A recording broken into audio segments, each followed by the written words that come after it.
শুরু করছি টাফ টক বিতর্ক।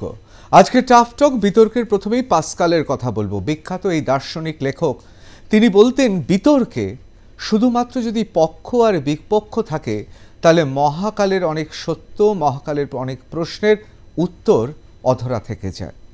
আজকের বিতর্কতে সেই উত্তেজনা নেই, তার কারণ আজকের বিতর্কতে পক্ষ বিপক্ষ আছে, কিন্তু এ পক্ষ বিপক্ষ যে উত্তর আমাদের এনে দেবে সেটা হচ্ছে সর্বকালের আমাদের পশ্চিম বাংলার বঙ্গবাসীর যে প্রশ্ন, সেই প্রশ্নের উত্তর। তার কারণ বাংলার সেরা বক্তা, চিন্তাবিদ তারা রয়েছেন আজকের বিতর্কে। আজকের বিতর্কটা কী নিয়ে? আমরা জানি যে অনেকেই বলছেন সিঙ্গুর থেকে রেশন কাণ্ড, বাংলার মুখ পুড়ছে। অনেকে বলছেন বাম নেতারাও নয়, তৃণমূল নেতারাও নয়, আসলে টাটার বকেয়া টাকা তার বিশাল অঙ্কের অর্থ দিতে হবে আমাদের, অর্থাৎ জনগণকে। অনেকে বলছেন সিঙ্গুর এমন একটা মাইলস্টোন বঙ্গ রাজনীতির সাম্প্রতিক ইতিহাসের, যেখানে শুধু পালাবদল ঘটায়নি, বাংলার বঙ্গবাসীর অবক্ষয় দেখিয়েছে সেই সময়ে বিরোধী হিসেবে কতটা অপদার্থতা এবং অথর্ব ছিল তৎকালীন শাসক অর্থাৎ বামেরা। আর সেই সুযোগ সন্ধানে তৃণমূল কংগ্রেস এই গোটা রাজ্যটা সিঙ্গুরের মাধ্যমে, আন্দোলনের মাধ্যমে কেড়ে নিয়েছে। লাভ আর ক্ষতি কার হয়েছে? বাম আর তৃণমূলের হয়েছে। কিন্তু আসলে ভুগছে মানুষ, আসলে এই বাংলার মানুষ। তাদের অবক্ষয় শুরু হয়েছে বাম জমানার শেষ থেকে, এবং সেই অবক্ষয় এখনও আমরা কাটাতে পারিনি। সত্যি কি তাই? এ নিয়েই আমরা শুনব বিচারক কীরকমভাবে তারা বিচার করছেন, কীরকমভাবে তারা এই বিষয়টাকে দেখছেন, কীরকমভাবে যুক্তি সাজাচ্ছেন এবং পক্ষে বিপক্ষে কোন দিকে তারা মত দেবেন। আমাদের সঙ্গে রয়েছেন পরিবহন মন্ত্রী স্নেহাশিস চক্রবর্তী। স্নেহাশিসদা, আপনাকে স্বাগত টাফটক বিতর্কে। আমাদের সঙ্গে রয়েছেন বিশিষ্ট আইনজীবী কল্লোল বসু। কল্লোলদা, আপনাকেও স্বাগত। রাজনৈতিক বিশ্লেষক সুবক্তা শুভময় মৈত্র রয়েছেন। শুভময়দা, আপনাকেও স্বাগত। আমরা আরও একজন অতিথি কিছুক্ষণের মধ্যে এসে পৌঁছাবে, আমরা অবশ্যই তারও বক্তব্য শুনব। আমি প্রথমেই স্নেহাশিস চক্রবর্তীর কাছে চলে যাব, তার কারণ সিঙ্গুর আন্দোলনে তার ভূমিকা সাম্প্রতিককালের যদি বাংলার রাজনৈতিক ইতিহাস লিখতে হয় তাহলে আমরা অস্বীকার করতে পারবো না। সিঙ্গুর আন্দোলনের প্রথম থেকে শেষ দিন পর্যন্ত যারা ছিলেন, মমতা বন্দ্যোপাধ্যায় নেতৃত্ব দিচ্ছেন, কিন্তু যারা সেই এলাকায় দাঁড়িয়ে নেতৃত্ব দিয়েছেন তাদের মধ্যে অন্যতম স্নেহাশিস চক্রবর্তী। অনেক কথা আমরা জানি, যে কথা হয়তো এখনও আমরা সবাই জানি না, যে সমস্ত কথা, যে সমস্ত সত্য এখনও পর্যন্ত আমরা জানি না, আমরা শুনব যে আজকে সেগুলো বেরিয়ে আসবে নাকি স্নেহাশিস চক্রবর্তীর মুখ থেকে। স্নেহাশিসদা, আমার প্রশ্ন সিঙ্গুরকে কেন্দ্র করে প্রথমে। সিঙ্গুর আন্দোলন একটা মাইলস্টোন, বামেদের অপদার্থতা এবং তৃণমূলের বিরোধী হিসেবে সুযোগ সন্ধানী হওয়া, অর্থাৎ রাজনীতির দুটো পক্ষ। এই পক্ষে মানুষের কোনো লাভ হয়নি, ক্ষতি হয়েছে বামেদের, লাভ হয়েছে তৃণমূলের, এবং তারই ঐতিহ্য বহন করে আজকে বাংলা এগিয়ে চলেছে। অর্থাৎ বাম জমানার মধ্যভাগ থেকে যে অবক্ষয় শুরু হয়েছিল বঙ্গবাসীর জন্য, সেটা অব্যাহত আছে, এবং সিঙ্গুর হচ্ছে সেই মাইলস্টোন যেখানে শুধুমাত্র ক্ষমতার ব্যাটনটা বদল হয়েছে।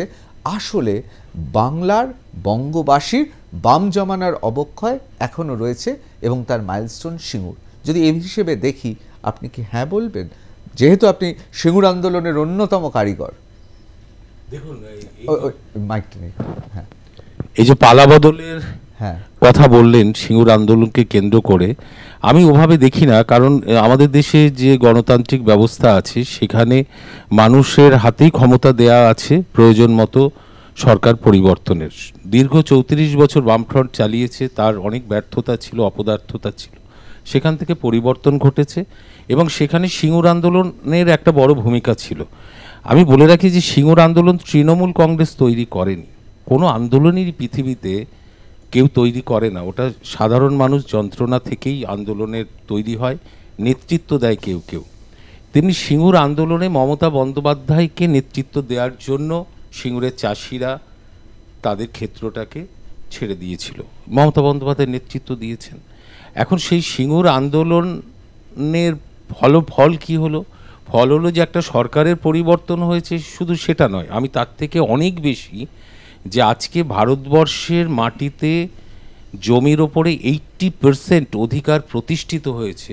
এটা হচ্ছে সিঙ্গুর আন্দোলনের ফলাফল। এবং সেই আন্দোলনের ফলে পার্লামেন্টে 1894 সালে জমি অধিগ্রহণ আইনের পরিবর্তন এবং সেখানে 80% জমির ওপর অধিকার প্রতিষ্ঠিত হওয়া, এটা হয়েছে। এবং সে সময় তো সুপ্রিম কোর্টও সেই সিঙ্গুরের যে জমি নিতে চাইছিল বামফ্রন্ট টাটাদের জন্য, সেই নেওয়ার অধিগ্রহণের পদ্ধতির মধ্যে ত্রুটি ছিল বলে সেই চুক্তিটাকে বাতিল করেছিলেন, অধিগ্রহণের পদ্ধতিটাকে বাতিল করেছিলেন, প্রসেসটাকে। ফলে আমরা দেখি যে সিঙ্গুর আন্দোলনের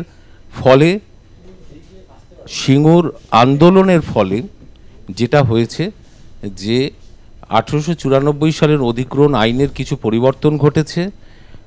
কৃষি জমির ওপরে মানুষের অধিকার প্রতিষ্ঠিত হয়েছে 80%। এবং বামফ্রন্ট সরকার যেভাবে তাড়াহুড়ো করে অনৈতিকভাবে জমিটা নিয়ে নিচ্ছিল একেবারে অনিচ্ছুক চাষিদের থেকে, সেটা বন্ধ হয়েছে। তারপরে সরকারের পরিবর্তন ঘটেছে। বিষয়টা হচ্ছে এটা, পরিবর্তন ঘটতো বামফ্রন্ট যেভাবে চালাচ্ছিল, যেভাবে আষ্টে পৃষ্ঠে বাংলার অর্থনীতিটাকে নষ্ট করেছিল, বাংলায় অনুন্নয়ন তৈরি করেছিল, উন্নয়নের বাতাবরণ ছিল না, সরকার চালাতো শুধু সুদ আসল শোধ করতে, সরকারের নিজস্ব আয় চলে যেত রাজ্য সরকারের, সেই অবস্থা থেকে মানুষ মুক্তি চেয়েছে, তাই পরিবর্তন ঘটেছে। আপনি কোনোভাবেই তাহলে মনে করেন না যে বামেদের অপদার্থতার সুযোগে গোলপোস্ট খালি ছিল, তৃণমূল এই সুযোগে রাজনৈতিকভাবে গোল দিয়ে দিয়েছে? সিঙ্গুর ছিল, নন্দীগ্রাম ছিল, একের পর এক গণহত্যা ছিল বামফ্রন্টে, ছোট আঙ্গারিয়া থেকে নেতাই থেকে শুরু করে যখনই মানুষ প্রতিবাদ করেছে সেখানে মানুষকে হত্যা করা হয়েছে। এগুলো তো ছিল বামফ্রন্টের সময়, সেগুলো পরিবর্তন তার জন্য মানুষ করে দিয়েছে। সিঙ্গুর নন্দীগ্রাম আন্দোলনটা হচ্ছে লাস্ট আঘাত, যখন মানুষ বুঝতে পারলো যে না, আর বামফ্রন্টকে রাখা যায় না, তাই পরিবর্তন ঘটে গেছে। আজকে যে টাটাদের ক্ষতিপূরণ চাইছে ট্রাইব্যুনাল, যেটা বলেছে, তো আমাদের বক্তব্য হলো যে এখানে তৃণমূলের তো দায় কিছু নেই, কারণ তৃণমূলের আন্দোলন যে সঠিক ছিল এটা সর্বোচ্চ আদালতও সেটা স্বীকৃতি দিয়েছে যে আন্দোলনটা ঠিক ছিল, কারণ বামফ্রন্টের জমি অধিগ্রহণ পদ্ধতিটাই ভুল ছিল। এবং সেই পার্লামেন্টেও তার আইনের সংশোধন ঘটানো হলো। এখন বিষয়টা হচ্ছে, যেটা একটা অনৈতিক জমি অধিগ্রহণ, সেটাকে কেন্দ্র করে বামফ্রন্ট যে চুক্তি টাটাদের সাথে করেছিল সেটা সঠিক ছিল না, এবং সেই চুক্তি ধরে টাটারা ট্রাইব্যুনালে আবেদন করেছে যে আমাকে ক্ষতিপূরণ দিতে হবে। আমি সত্যি বলছি, টাটারা একটা বিগ শিল্পপতি, বড়, এবং ভারতবর্ষে শুধু বড় শিল্পপতি নয়, ভারতবর্ষের জন্য তার যে মমত্ব, যেভাবে ভারতবর্ষের জন্য তিনি কাজ করে চলেছেন, তাই টাটাদের বিরুদ্ধে একথা আমি বলতে চাই না যে এই ক্ষতিপূরণ যে দাবিটা উনি করেছেন, সেটা আমরা হায়ার আদালতে যাব, উচ্চ আদালতে রাজ্য সরকার নিশ্চয়ই যাবে, এবং এর দায়টা কিন্তু তৎকালীন বামফ্রন্ট সরকারের, এবং যদি পার্টি ধরা হয় তাহলে সিপিএম পার্টির দায়, যে এই যেভাবে টাটাকে ভুল বুঝিয়ে জমিটা দিয়ে দেওয়া হচ্ছিল সেটা সঠিক ছিল না। এটা টাটার জায়গায় যদি এবিসিডি কোম্পানি হতো, কোনো শিল্পপতি হতো, আমি এখান থেকে বলতাম যে চাষিদের থেকে অনৈতিকভাবে জমি কেড়ে নেওয়ার যে চক্রান্ত বামফ্রন্ট বা সিপিএম করেছিল, তার সাথে এই শিল্পপতি যুক্ত ছিলেন, ফলে তার ক্ষতিপূরণ পাওয়া উচিত নয়। অবশ্যই আমরা আবার শুনবো, স্নেহাশিস চক্রবর্তীর কাছে আসবো। আমি একবার চলে যাব, এবং তার আগে একটু জানিয়ে দিই, তন্ময় ভট্টাচার্য সিপিআইএম নেতা, তিনিও চলে এসেছেন। তন্ময়দা, আপনাকে স্বাগত টাফ টক বিতর্কে। আমরা আজকে যে বিষয়ে আলোচনা করছি, আমি আবার বলছি যে এই বিতর্কে পক্ষে বিপক্ষে বড় কথা নয়, কিন্তু আমাদের ইতিহাস, বঙ্গবাসীর সাম্প্রতিককালের ইতিহাস যা ভবিষ্যতের দিকে নিয়ে যাচ্ছে, সে বিষয়ে আমরা আলোচনা করব। সত্যি কি আসলে আদতে সিঙ্গুর একটা মাইলস্টোন, যেই মাইলস্টোন পরিবর্তন করে দিয়েছে বঙ্গবাসীর দুর্দশা? অর্থাৎ বাম আমলে শেষের দিকে যে স্থবিরতা, যে অপদার্থতা দেখা গিয়েছিল, অর্থাৎ সেই সময় বামেরা বৃদ্ধ হয়েছেন, আমি কোট আনকোট বৃদ্ধ বলছি, আর সেই সুযোগে নবজোয়ারে ভাষা বিরোধী তৃণমূল সুযোগ বুঝে ব্যাটনটা শুধু কেড়ে নিয়েছে। জনগণের কোনো লাভ হয়নি। কোনো বাম নেতা তার পকেট থেকে ক্ষতিপূরণ দেবেন না টাটাকে, আবার কোনো তৃণমূল নেতাও দেবেন না। আমি এবার চলে যাব, তার কারণ কোর্টের সেই সময় বিরাট ভূমিকা ছিল। আইনজীবীরা সেই সময় পক্ষে বিপক্ষে ভাগ হয়ে গিয়েছিলেন। একের পর এক মামলা হয়েছে সিঙ্গুরকে নিয়ে। আমি চলে যাব কল্লোল বসুর কাছে। কল্লোলবাবু, আপনি কীরকম ভাবে দেখছেন এই সিঙ্গুর? দেখুন, মাইকটা আমি একটা মানে কল্লোল বলার আগে আমি কল্লোলকেও একটা প্রশ্ন করতে চাই। করুন। সেটা হচ্ছে যে একটু আগে স্নেহাশিসের কথায় শুনলাম যে এর সমস্ত দায় হচ্ছে বামফ্রন্টের এবং তৎকালীন সিপিআইএমের। এই যে আরবিটারি ট্রাইব্যুনাল রায়টা দিয়েছে, কাগজে যেটা পড়ছিলাম সেটা হচ্ছে ওরা বলছে যে 2016 সাল থেকে 11% সুদ যুক্ত হবে। যদি সব দায় সিপিআইএম আর বামফ্রন্টের হয় তাহলে তো 2009 সালে টাটা চলে গেছে, 2009 সাল থেকে 11% সুদ হওয়া উচিত। সেটা হঠাৎ 2016 সাল থেকে কেন? আইনের কোন ধারায়? তন্ময়, 16 সাল থেকে কেন ধরেছে, কেন ধরা হচ্ছে এটা কিন্তু আপনি জানেন। 16 সাল কি কারণে 16 সাল থেকে ধরা হলো, তার আগে কেন ধরা হচ্ছে না? না, সে তো বামফ্রন্ট কি জমি দখল করেছিল, জমি দখলে কোথায় কতটুকু ত্রুটি ছিল, যতটুকু ত্রুটি ছিল সেই ত্রুটিটার থেকে কারখানাটা বেশি প্রয়োজন ছিল না, এগুলো সব তো আপনিও জানেন। হ্যাঁ, আইনের সুতরাং আপনি কি জানেন আর আমি কি জানি না এটা বিবেচ্য না। কল্লোল আইনজীবী বলবে, সেই জন্য আপনার বলার পরিপ্রেক্ষিতে আমার মাথায় প্রশ্নটা এলো যে কল্লোলের কাছ থেকে শুনি না, ও তো আইনজীবী। 2016 সাল থেকে সুদটা কেন ধরা হলো? যদি বামেরই সব দোষ হয় তাহলে 2009 টাটা চলে গেছে, 2009 থেকে সুদ দিতে হবে, কেন 16 থেকে দেবে? অবশ্যই কল্লোলদা। প্রথমেই বলি যে এটা আমার একান্তই ব্যক্তিগত অভিমত, এবং প্রত্যেক রাজনীতি একটা লড়াইয়ের কথা বলে, প্রত্যেক লড়াই একটা লক্ষ্যের কথা বলে, এবং গণতান্ত্রিক উপায়ে একটা রাজনৈতিক দল সে একটা ক্ষমতা দখলের অভিযানে মত্ত থাকে। ঠিক হোক বেঠিক হোক, এটা প্রতিপন্ন হয়েছে যে প্রত্যেক রাজনৈতিক দলের যে লড়াই, যেটাকে আমরা মতাদর্শগত সংগ্রাম বলি বা একটা নির্বাচনী লড়াই বলি না কেন, একটা লক্ষ্যের জন্য লড়াই, লড়াইটা লক্ষ্য নয়। সেদিনের সিঙ্গুরের চাষিদের যে অভিমান, সেটা স্নেহাশিসবাবুর বক্তব্য অনুযায়ী তা পুঞ্জীভূত করার নেতৃত্ব মাননীয় মুখ্যমন্ত্রী মমতা বন্দ্যোপাধ্যায়ের হাতে পশ্চিমবাংলার মানুষ নয়, সিঙ্গুরের মানুষ সেখানে দিয়েছিলেন। তার প্রেক্ষাপট হচ্ছে তার আগে নন্দীগ্রাম, নেতাই ইত্যাদি বিষয়গুলো রয়েছে। এটা ঠিক যে 2016 আগস্ট মাসে 2006 যে 1894 সালের জমি অধিগ্রহণ আইনের 4 নম্বর ধারায় যে অধিগ্রহণের সূচনা সূচিত হয়, 2016 সালের 31 আগস্ট মহামান্য সুপ্রিম কোর্ট তার শেষ রায়ে সেদিনের যে অধিগ্রহণ তাকে অবৈধ ঘোষণা করেন, এবং সুপ্রিম কোর্ট দুজন জজ, মহামান্য বিচারক জাস্টিস অরুণ মিশ্র, জাস্টিস গোপাল গৌড়া, তারা দুজনে দুটো ভিন্ন কারণ দেন। একজন বললেন যে জনস্বার্থের যে উপাদান নিহিত আছে জমি অধিগ্রহ আইনের মধ্যে, এটাকে ইংরেজিতে বলা হয় পাবলিক ইন্টারেস্ট এলিমেন্ট, এবং ল অফ এমিনেন্ট ডোমেইন, অর্থাৎ এটা একটা সার্বভৌমত্ব ক্ষমতা রাষ্ট্রের, সংসদের মাধ্যমে আইন প্রণয়ন করে সে জমি অধিগ্রহণ করে। সেই অধিগ্রহণের মধ্যে জনস্বার্থের উপাদান নিহিত আছে বলে তৎকালীন সময় সুপ্রিম কোর্ট 31 আগস্ট মনে করেননি। জাস্টিস অরুণ মিশ্র মহামান্য বিচারপতি, তিনি আরও এক ধাপ এগিয়ে গিয়ে বলেছেন অন্য দিকগুলোর দিক থেকেও, যে 5 এ ধারায় সেখানে দাঁড়িয়ে জমি অধিগ্রহণ আইনে মানুষের যে অধিগ্রহণ সম্পর্কে যে অভিযোগ, তার যে শুনানি, তার যে তদন্ত, সেখানে সরকার একটা প্রহসন সৃষ্টি করেছিল বলে আমরা মনে করেছি এটা ঠিক। এটা গেল একটা দিক। রাজনৈতিক আন্দোলনকে একটা সরকার 2011-18 মে ক্ষমতায় আসার পর 2011 সিঙ্গুর অধিগ্রহণ পুনর্বাসন আইন তৈরি করে, যে আইনকে চ্যালেঞ্জ করা হয়, এবং সর্বশেষে সুপ্রিম কোর্ট এই কথাটা বলে। আপনি ঋতব্রতবাবু যে কথাটা বলছেন, দেখুন এখানে 4-5টা প্রশ্ন খুব অঙ্গাঙ্গিভাবে জড়িত। সাম্প্রতিককালে প্রিন্সটন ইউনিভার্সিটি একটা বই বার করেছেন আমেরিকায়, তাতে বলছেন why elections do not produce responsive government.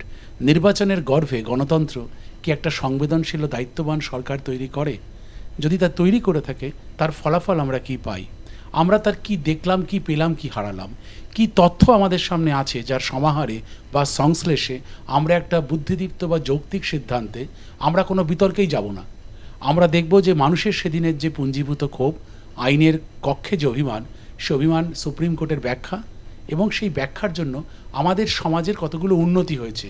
টাটার যে বিদায়, সেই বিদায়ের পর্বে লগ্নে আজ 12 বছরের নতুন সরকারের, তাদের সিঙ্গুর সংক্রান্ত মানুষের, তারা কেউ বলছেন না ওটা ভুল হয়েছে, তারা বলছেন না, তারা বলছেন যে টাটা চলে গিয়ে আমাদের অসম্ভব আনন্দ হয়েছে, আমরা আমাদের জমি ফেরত পেয়ে যে কাজের জন্য আমরা জমি চেয়েছিলাম সেই জমির উদ্দেশ্য সাধিত হয়েছে। এবং শুধু তাই নয়, আমাদের প্রাণে একটা নতুন সঞ্চার এসছে, যেটাকে আমরা নতুন নবান্ন বলতে পারি, যার গন্ধে আমাদের পাকস্থলীর সমস্ত যন্ত্রণা মিটে গেছে। কারণ টাটা এলে বাংলার একটা অভিশাপ হতো। সুতরাং এই যে একটা বিচার, এটা ঠিক যেটা আমাদের মাননীয় মন্ত্রী বলছেন যে বামফ্রন্টের অনেকগুলো কাজ সেদিন হয়তো জনগণ মানেননি। সুপ্রিম কোর্ট আজকে রায় দেবার পরে 141 নম্বর সংবিধানের ধারায় সেটা দেশের আইন। আজকের তারিখে গধূলির অন্তিম লগ্নে সূর্যের কি দোষ ছিল তার বিচার করা too late in the day.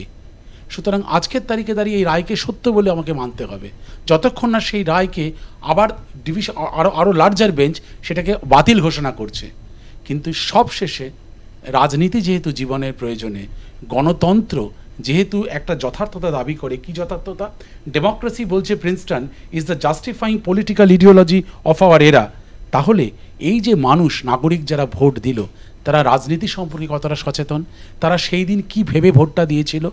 আর 3, সরকারি নীতি যে প্রণয়ন হচ্ছে, পলিসি ডিসিশন, সেখানে রাষ্ট্রের সচেতন জনগণ এই গণতন্ত্রে সে নীতি নির্ধারণের ক্ষেত্রে ঠিক। এটা ঠিক দেখুন, আজকে তৃণমূলের বহু মানুষ স্বচ্ছতার সাথে এবং বিশ্বাসের সাথে স্বীকার করেন তৎকালীন বামফ্রন্টের নেতৃত্বাধীন বুদ্ধদেব বাবু, তিনি একজন অমলিন এবং তিনি একজন স্বচ্ছ ভাবমূর্তির মানুষ। হতে পারেন যে তার চিন্তাভাবনা বা তার ধারণা সেই সময় দাঁড়িয়ে তার যতটা কঠোর হওয়া উচিত ছিল এই আইনকে প্রণয়ন করতে গিয়ে, তিনি হতে পারেননি। হতে পারেন তিনি তার বিশ্বাস এবং অবস্থানে দ্বিখণ্ডিত ছিলেন। হতে পারে সেদিন বামফ্রন্ট কৃষকের মন বুঝতে পারেনি। কিন্তু দিনের শেষে যেখানে রাজনৈতিক সংগ্রামটাকে খুব সফলভাবে মমতা ব্যানার্জির দল এবং মমতা ব্যানার্জি নিজে অন্যান্য রাজনৈতিক শক্তি, অন্যান্য পেছনে থাকা শক্তিকে নিয়ে গিয়ে আদালতে তার যে দাবিটা আদায় করেছেন, তাতে আজকের তারিখে গণতন্ত্র এটাই বলবে যে এই সংবেদনশীল সরকার যে গণতন্ত্রের গর্ভে জন্মেছে, সে দেশবাসীকে কি উপহার দিল এবং আমাদের কাছে কি তথ্য আছে। এই তথ্য বিতর্ক হতেই পারে যে টাটা যেখানে গেছে সেখানে গিয়ে সেই রাজ্যের কোনো উন্নতি হয়নি, টাটা এখানে এলেও কিছু হতো না, এবং টাটা না আসার জন্য মানুষের আস্থা যা আমাদের ওপর বর্ষিত হয়েছিল আশীর্বাদ হিসেবে, আমরা পশ্চিমবাংলায় তার 3 গুণ শিল্প করে 50,000 গুণ বেকারের সমাধান করেছি। এই বিতর্ক যদি তথ্য থাকে, আমাদের স্বীকার করে নিতে হবে সেদিনের গণতান্ত্রিক আন্দোলন আদালতের প্রাঙ্গণে যে আশীর্বাদ পেয়েছিল, গণতন্ত্র তার যথার্থতা দাবি করতে পারে। অবশ্যই, ধন্যবাদ। আমি এবার শুভময় মৈত্রর কাছে চলে যাব। বিশেষ করে সাম্প্রতিক বাংলা রাজনীতির ইতিহাসে সিঙ্গুরকে তিনি কিভাবে দেখছেন? হ্যাঁ, দেখুন, ভীষণ গুরুত্বপূর্ণ একটা বিষয়। মানে পশ্চিমবঙ্গের যে রাজনীতির ইতিহাস, সেখানে সিঙ্গুর ভীষণ গুরুত্বপূর্ণ। এইখানটায় দাঁড়িয়ে তৃণমূলের ভাবনা চিন্তার বিষয়ে যেটা মূল সমস্যা, সেটা হচ্ছে একটা ইতিহাস জারিত হতে সময় লাগে আর কি। ধরুন বলসেভিক আন্দোলন, এবার ওই যে আগের শতকের শুরুর দিকে যেটা শুরু হলো, তাকে ইতিহাসে আসতে তার সময় লেগেছে। তৃণমূল কংগ্রেসের মুশকিলটা কি হলো, তৃণমূল কংগ্রেস সেটাকে ছাত্রছাত্রীদের ইতিহাস বইয়ে ক্লাস 7 বা 8-এ ঢুকিয়ে দিলেন, এবং ঢুকিয়ে দেওয়ার পর মানুষের নাম দিলেন, তাদের মধ্যে কিছু লোক বিজেপিতে চলে গেল, এই নেতাদের মধ্যে একটা দ্বান্দ্বিক পরিস্থিতির সৃষ্টি হলো। অর্থাৎ ইতিহাসটাকে জারিত হতে দেয়া হলো না। সিঙ্গুর নিশ্চয়ই ইতিহাসের একটা অত্যন্ত গুরুত্বপূর্ণ অধ্যায় হবে। যেমন বামপন্থীদের মধ্যে যে দ্বন্দ্বটা, যেখানে একটি বামপন্থী সরকার যারা কৃষকদের জন্য লড়াই করবে, যারা যদি দিল্লিতে যে কৃষক আন্দোলন হলো সেখানে প্রচুর বামপন্থী নেতা তারা থেকেছেন, তারা যুক্তি দিয়েছেন, বুদ্ধি দিয়েছেন, লড়াই নেতৃত্ব দিয়েছেন, সেই ধরনের দ্বন্দ্বের জায়গায় তৃণমূল কংগ্রেসকে আমরা যেভাবে দেখি, সেইখানে তাদের যে বুদ্ধিজীবীরা, তাদের যে চিন্তন দলের মানুষ, তারা কিন্তু নিজেদের ধরে রাখতে পারলেন না, বড় তাড়াতাড়ি বিষয়টাকে ইতিহাস বইতে ঢুকিয়ে দিলেন। সিঙ্গুর অবশ্যই ইতিহাস, বিশ্ব ইতিহাসে, এবং গণতান্ত্রিক যে রাজনীতির ইতিহাস, যেখানে শেষ পর্যন্ত 34 বছর বামফ্রন্ট ক্ষমতায় আছে। আপনি যদি একটা কয়েনকে খুব বায়াস্ট করেও রাখেন, অর্থাৎ হেড পড়ার প্রবাবিলিটি খুব বেশি হবে, টেল পড়ার প্রবাবিলিটি কম, তাহলেও বারবার টস করতে করতে কিন্তু এক সময় এটাকে জিওমেট্রিক একটা ডিস্ট্রিবিউশন বলে, এক সময় যার কম সম্ভাবনা সেটাও ঘটবে। ফলে তৃণমূল কংগ্রেসের যে লড়াই, মমতা বন্দ্যোপাধ্যায়ের যে লড়াই, সে তো একদিন তারা ক্ষমতায় আসবেনই, কাউকে একটা ক্ষমতায় আসতেই হবে। আজকে যদি তৃণমূল কংগ্রেসও মনে করে তারা চিরকাল ক্ষমতায় থাকবে, গণতান্ত্রিক প্রেক্ষিতে হবে না, অন্য কেউ চলে আসবেন, কিন্তু বড় তাড়াতাড়ি তৃণমূল কংগ্রেস ক্ষমতায় আসার পর সিঙ্গুরটাকে ইতিহাসে ঢুকিয়ে দিল। সেই যে সঠিকভাবে বিষয়টি এখনো জারিত হলো না। আমাদের যে আজকের এই আলোচনাগুলো হচ্ছে, এই আলোচনার মধ্যেও দেখবেন আমরা কখনো সঠিক একটা নির্ধারিত জায়গায় পৌঁছতে পারবো না। সুতরাং দুটি রাজনৈতিক দলের যে দুটি বিপুল দুর্বলতা, এক হচ্ছে বামপন্থীদের কৃষক আন্দোলন হ্যান্ডেল করার জায়গায় যে একটা অক্ষমতা, আর অন্যদিকে তৃণমূল কংগ্রেসের বড় তাড়াতাড়ি এই বিষয়গুলোকে বইয়ের পাতায় ঢুকিয়ে দেওয়ার যে চেষ্টা। তৃণমূলের যে সমস্যা, বামফ্রন্টের যে সমস্যা, সেটা কিন্তু রাজনীতির বাইরে দাঁড়িয়ে বাঙালির যে সাংস্কৃতিক জায়গাটা সেটাকেও একেবারে গুলিয়ে দিল। এটা প্রথম প্রশ্ন। দ্বিতীয় প্রশ্ন হচ্ছে রাজনীতি অসরল রৈখিক। কেন অসরল রৈখিক? একইভাবে আপনি যদি শালবনির কথা বলেন, আপনি যদি নিউ টাউনের কথা বলেন, সেখানেও জমি অধিগ্রহণ হয়েছে।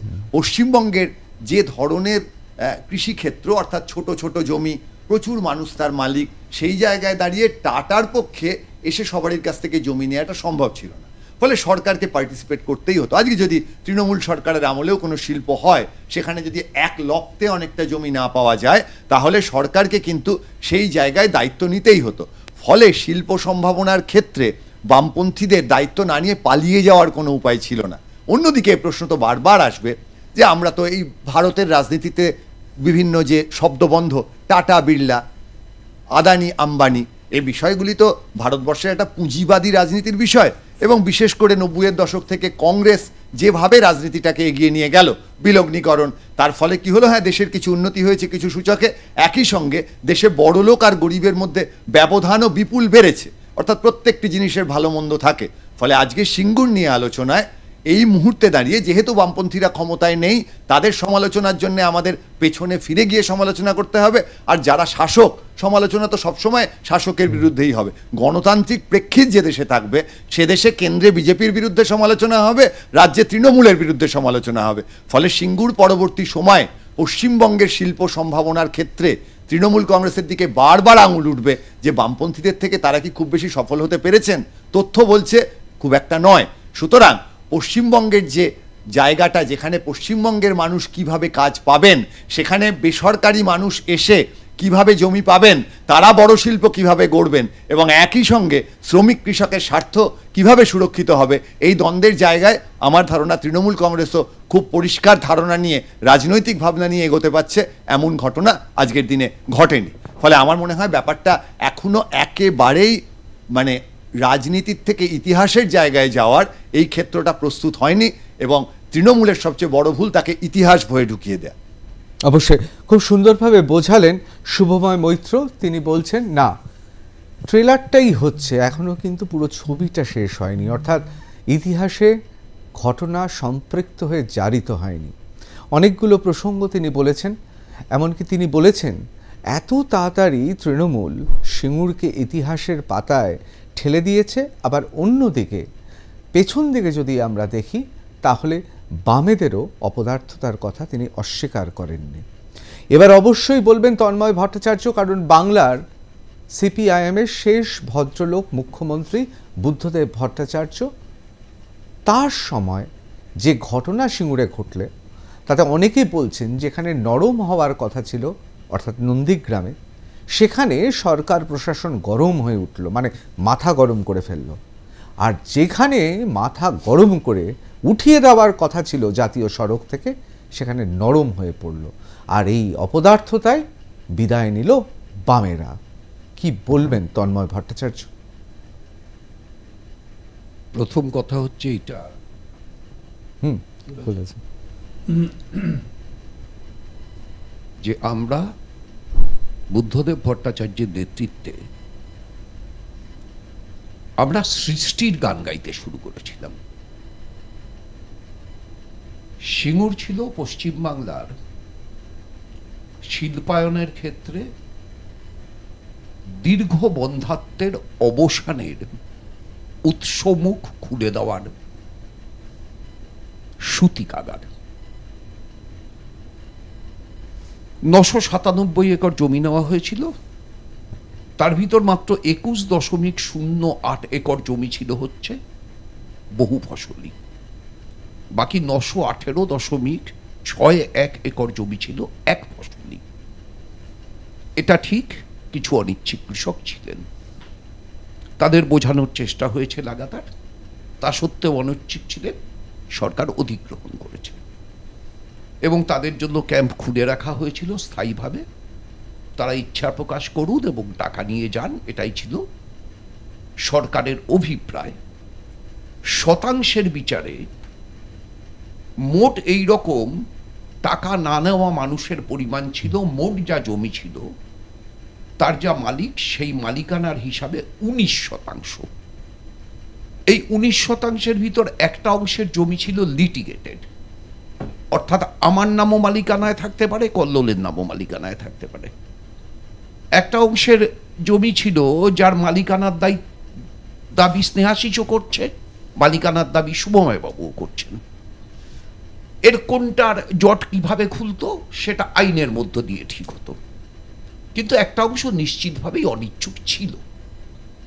কিন্তু রাজ্যের এত বড় একটা স্বার্থ, সেই স্বার্থকে চরিতার্থ করবার জন্য কেউ বলতেই পারেন একটু তাড়াহুড়ো হয়েছে, কেউ বলতেই পারেন গণসংগঠন কৃষক সভার সঙ্গে আরো বেশি কথা বলা উচিত ছিল, তাদের মাধ্যমে আরো বেশি বোঝাপড়ার পরিবেশ তৈরি করা উচিত ছিল। এই সমস্ত সত্যগুলোকে যদি মেনেও নেওয়া যায় তর্কের খাতিরে, এবং এর জন্য যদি 1000 বার আত্মসমালোচনা করা যায়, তাহলেও শেষ পর্যন্ত একবার চিৎকার করে এ কথাটা বলতেই হবে যে আসলে সিঙ্গুরের মোটর গাড়ির কারখানা ছিল পশ্চিমবাংলার শিল্পায়নের ক্ষেত্রে একটা নতুন দিগন্ত তৈরি করবার অভিপ্রায়। এখন এই অভিপ্রায়টা বাস্তবায়িত হলো না। কেন হলো না, কিভাবে হলো না? জাতীয় সড়ক অবরোধ করে বসে থাকার সময় গায়ের জোরে তুলে দেওয়া উচিত ছিল কিনা, ব্যক্তিগতভাবে আমায় যদি জিজ্ঞেস করেন আমি বলবো গায়ের জোরে তুলে দেওয়াটাই উচিত ছিল। সেই পরিবেশ ছিল কি ছিল না ইত্যাদি ইত্যাদি অনেক আলোচনা হতে পারে। সরকার মনে করেননি, তোলেননি, টাটারা চলে গেছে। যেখানে গেছে সেখানে গিয়ে প্রথমে ন্যানো বানিয়েছে, তারপর টিয়াগো বানিয়েছে, তারপর টিগর বানিয়েছে, এখন ইলেকট্রিক কার টাটাদের যেটা সেটা সেখান থেকে তৈরি হচ্ছে। সানন্দের যেখানে টাটারা কারখানাটা বানিয়েছে তার 100 স্কোয়ার কিলোমিটার এলাকা জুড়ে 6টা বড় মোটর গাড়ি তৈরির কারখানা তৈরি হয়েছে এবং 1339টা এনসিডিআরিজের কারখানা তৈরি হয়েছে। একটা সম্পূর্ণ নতুন শহর তাকে কেন্দ্র করে গড়ে উঠেছে। তার কি অর্থনৈতিক অভিঘাত এসব আমাদের আজকের আলোচ্যের বিষয় নয়। আজকে যখন আমরা সিঙ্গুরের পর্যালোচনা করব তখন আমাদের আলোচ্যর বিষয় হওয়া উচিত হচ্ছে বাংলা কি পেল, আমরা পেলামটা কি। সৃষ্টির মানসিকতাকে ধ্বংস করলো একজন ব্যক্তি রাজনীতিকের রাজনৈতিক উচ্চাকাঙ্ক্ষা চরিতার্থ করবার ঔদ্ধত্য, এবং তার জন্য সবকিছুকে ধ্বংস করবার ভাবনার বিকলাঙ্গতা। আচ্ছা ধরুন সুপ্রিম কোর্ট তো রায় দিয়ে দিয়েছে জমি অধিগ্রহণ বেআইনি, তিনি জমি ফেরত দিয়ে দিয়েছেন। 400 একর জমির মালিক জমি ফেরত নিয়েছেন? 400 একর জমির মালিক এখনো জমি ফেরত নেননি। আদৌ কোনোদিন নেবেন কিনা তা নিয়েও যথেষ্ট সংশয় আছে। তাহলে এই যে 400 একর অন্যায় জেদ, এটা তো একটা তথ্যে প্রমাণিত হয় যে আজ পর্যন্ত জমি ফেরত দেওয়ার ক্যাম্প তৈরি করে বসে থাকা সত্ত্বেও 400 একর জমির মালিক জমি ফেরত দিতে এলেন না। তার মানে 400 একর ওয়াজ এ বোগাস স্লোগান। এটা ছিল একটা অন্যায় জেদ, ব্যক্তি রাজনীতির উচ্চাকাঙ্ক্ষা চরিতার্থ করার জেদ। 2, একদম সঠিক বলেছে কল্লোল যে সিঙ্গুরে টাটারা কারখানা করলো না, এতে পশ্চিমবাংলার লাভ হলো। কখন বলতে পারতাম? যদি সিঙ্গুরের বিনিয়োগ পশ্চিমবাংলার অর্থনীতিতে যে চেহারার বদল আনত অনুমেয়, তার চাইতে বেশি পশ্চিমবাংলার অর্থনৈতিক বিনিয়োগের চেহারায় বদল গত 12-13 বছরের ভিতর সংগঠিত হতো। হয়েছে? উত্তর না। একটা নতুন হেভি ইন্ডাস্ট্রিজ তার চিমনি দিয়ে কালো ধোঁয়া আকাশে উড়িয়েছে? উত্তর না। 3, আপনি খেয়াল করে দেখুন, এই যে স্নেহাশিস নির্বিবাদে বামপন্থীদের উপর দায় দিয়ে দিচ্ছে, দায় তো আমাদের গ্রহণ করতেই হবে, কারণ দায় তো পশ্চিমবাংলার মানুষকে গ্রহণ করতে হবে। টাকা যদি সত্যিই দিতে হয়, সে তো কল্লোলকেও দিতে হবে, স্নেহাশিসকেও দিতে হবে, সুহেবাবুকেও দিতে হবে, আমাকেও দিতে হবে, এবং তো তোমাকেও দিতে হবে। তো দায় তো সকলেই গ্রহণ করবে। কিন্তু কোশ্চেন হচ্ছে, বামফ্রন্ট কি কেবল সিঙ্গুরে জমি দিয়েছিল? না তো, বামফ্রন্ট তো শালবনীতেও জমি দিয়েছিল। সিঙ্গুরে যেমন টাটারা কারখানা করেনি, শালবনীতেও জিন্দালরা কারখানা করেনি। 2019 সালের মে মাসের 19 তারিখে শালবনীর জমি সরকারকে ফেরত দিয়ে জিন্দালরা চলে গেছে অন্ধ্রপ্রদেশের নেলদোরে 169 একর জমির উপর সেই কারখানা বানাতে। তাহলে জমি দেওয়ার প্রক্রিয়াটাই যদি ভুল হয়, তাহলে তো একই রকম রায় শালবনীর ক্ষেত্রেও হবে। হলো না তো, কারণ বাম সরকারের সঙ্গে চুক্তিটাই ছিল এইটা। 2009 সালে পশ্চিমবঙ্গ বিধানসভায় স্নেহাশিস মন্ত্রী, ও কালকে গিয়ে রেকর্ড দেখে নিতে পারবে, তৎকালীন শিল্পমন্ত্রী নিরুপম সেন বক্তৃতা করে টাটার সঙ্গে যে চুক্তি, সেই চুক্তির প্রধান বিষয়গুলোকে বিধানসভার রেকর্ডে নথিভুক্ত আছে, তিনি বিধানসভায় বলে দিয়েছিলেন। টাটারা চলে যাওয়ার আগে অবধি বলতে পারেননি, চুক্তির ভেতরে তার মাথা ছিল। চলে যাওয়ার পরে বলে দিয়েছিলেন, পরে সেটা পুস্তিকাও হয়েছিল, অনেকেই পেয়েছেন। এখন কোশ্চেন হচ্ছে যে এই চুক্তিতে পরিষ্কার বলা ছিল কোনো কারণে কারখানা না হলে টাটারা সরকারকে জমি ফেরত দিয়ে দেবে। আমাদের মুখ্যমন্ত্রী যে কারণে 2016 থেকে সুদ, আমাদের মুখ্যমন্ত্রী টাটাদের জমি ফেরত দেওয়া পর্যন্ত ওয়েট করতে পারলেন না। টাটা তো জমি ফেরত দিতে বাধ্য ছিল, অথবা কারখানা করতে বাধ্য ছিল অ্যাকর্ডিং টু এগ্রিমেন্ট। শালবনীর জিন্দালরা ফেরত দিল, টাটারা ফেরত দিলেন না। উল্টে মুখ্যমন্ত্রী সুপ্রিম কোর্টে জমি অধিগ্রহণ বেআইনি, টাটারা বেআইনি জমি পেয়েছেন, কম পয়সায় জমি পেয়েছেন, ইত্যাদি ইত্যাদি করে একটি মামলা করলেন এবং জিতলেন। সুপ্রিম কোর্টের বিচারকরা কে কি বলেছিলেন কল্লোল উল্লেখ করে দিয়েছে, আলটিমেটলি জিতলেন।